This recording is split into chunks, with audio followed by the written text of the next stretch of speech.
Now, before this night, did you have friends that had had similar encounters to this? I had heard stories my whole life from friends and relatives and on the Discovery Channel and things like that, but I never really took it too seriously. Yeah. It just always seemed like something people just would make up for attention and just to try and get noticed. Do you have any faiths of any kind? Any faith? Faiths, God? Well, yeah, I grew up as a Christian, and my my family attended church regularly, and we went to all the extra activities our church offered anytime the door was open when we were there. But I don't know. I guess since my experience might say it called some things into question. All right. Well, tell us a little about this experience. Well, as I've said before, I've been skeptical my whole life, so this is really, really a life changer for me. I live alone, and I actually live out on a neighboring farm to my father's property. And well, one night I had worked real hard one day, and I went to bed relatively early, and sometime in the middle of the night I awoke from some kind of shockwave or something, and whenever I awoke, Wait, what? A shockwave? I'm I'm not real too sure how to not too sure how to describe it. It was like a pulse through the air, like a vibration of the soul, sort of, you might say, and enough to jolt me out of my dreaming and into reality, I guess. And I guess once I awoke, I was in a sort of paralysis, like I was under control or something, and I couldn't move my body. And blue lights were shining in from all my windows, and that's about whenever I realized something real serious was going on, and that's whenever they came, the visitors. I don't know what you might call them. You might call them aliens. What did they look like? Well, it was real dark in the room, and I'm inclined to say they looked like, they walked on two legs, and maybe they looked a little bit like a human, but they were definitely different, that's for sure. I could feel it. Wait, so they came in through the door, through the windows? Well, they just sort of beamed in. I'm not real sure. It was real supernatural.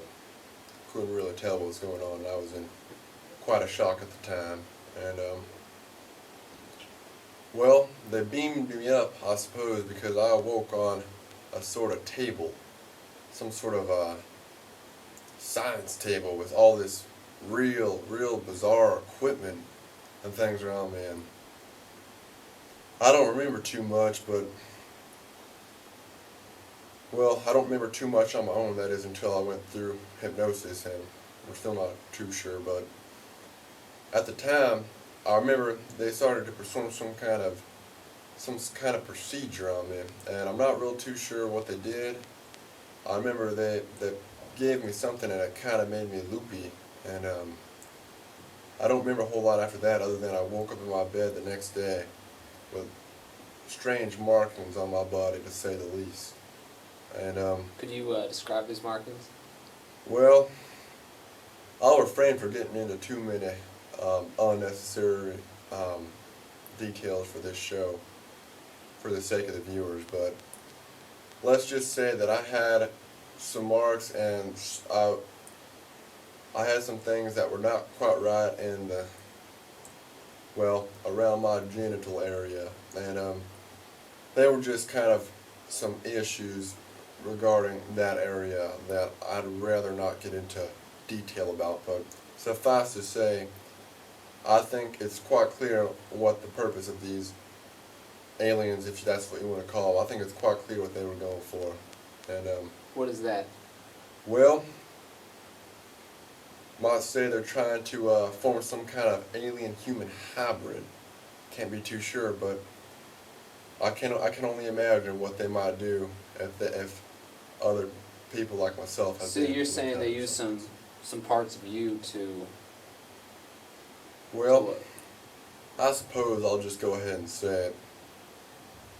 I can't help but get the feeling that if they extracted what they extracted from me, and that they may be extracting the complimentary part from the women of this world. And I can only imagine that, well, I just hope their intentions aren't too bad, because the possibilities are certainly scary. Is there anything else you'd like to add? Well, I'd just like to add that any of you skeptics out there, I understand, I was there, believe it. And I just have to say that sometimes evidence can't prove it, but once you get abducted and once something like this happens to you, once you get drained, once you get operated on these tables, it don't matter what kind of evidence you have. All that matters is that you had that experience, and it'll change you for life, whether anybody else believes it or not.